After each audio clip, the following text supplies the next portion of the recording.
Did Texas Democrats learn nothing? It's December 5th, 2024, and these are your headlines. Following a crushing defeat in the general election last month, Texas House Democrats, well, they're shifting even further to the left, electing one of their most liberal members to lead the caucus in the next session.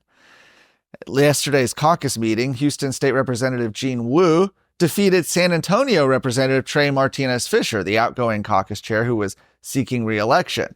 Now, Jean Wu, known for his liberal record, earned a 17 on the most recent Fiscal Responsibility Index, placing him among the lowest-rated legislators.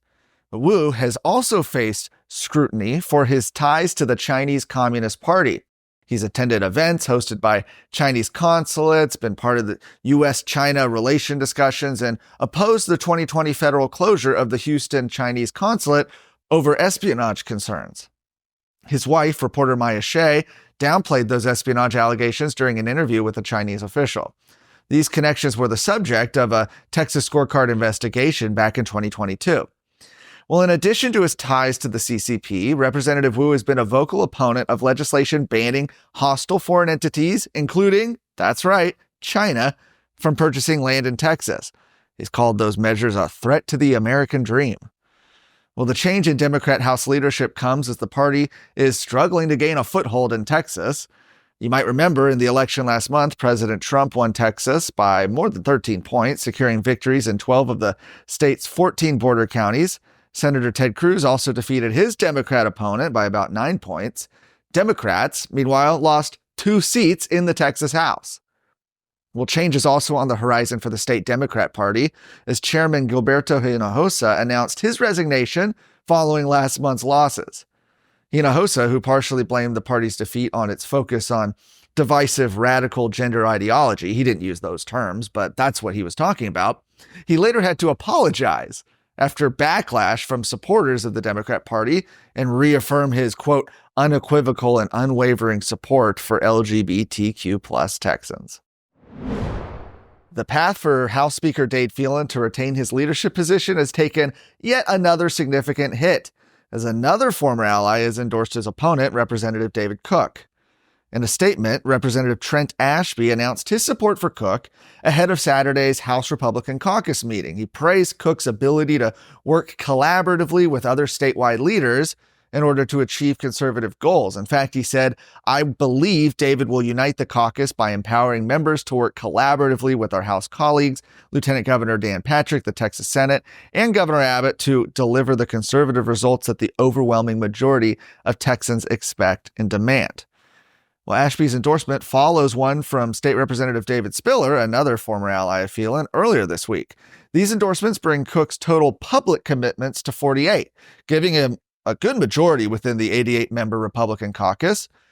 Though 3/5 support are required to secure the Republican nomination, Cook now appears significantly closer to victory than Phelan. At the end of the day, he'll need 53 of those votes in caucus, assuming everybody's there. If you've ever tried to get 88 people together, very possible 1 or 2 of those people won't be able to show up. That actually changes the numbers a little bit. But let's say he needs 53. That means he's just 5 votes away. As we report right now, as we're recording this afternoon, very possible other people come in today as well. Now, the final vote for Speaker will take place on January 14th, the first day of the legislative session. America is at a crossroads. Now, more than ever, Texas must step up and lead the country. We don't have time to mess around. The only way to save America is with a strong Texas. You and I know this, but so do the enemies of life and liberty. Therefore, you and I have no choice but to stand up and fight. I'm Sarah Gonzalez, and to the enemies of liberty, I say, come and take it.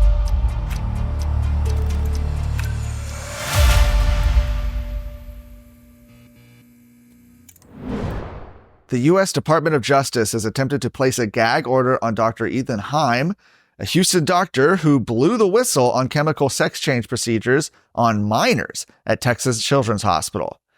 Burke Law Group, the firm representing Heim, explained that the DOJ filed a reply on Monday supporting a motion for a gag order against the whistleblower.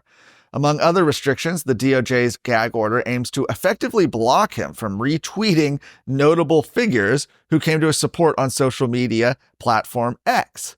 Among those listed were several Texas lawmakers, including Representative Dan Crenshaw and State Representative Brian Harrison.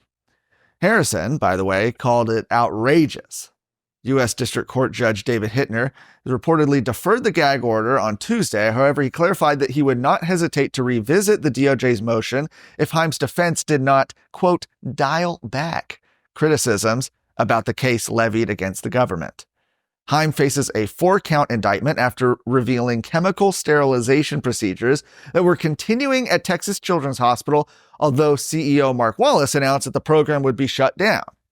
Heim faces maximum penalties of a $250,000 fine and 10 years in federal prison.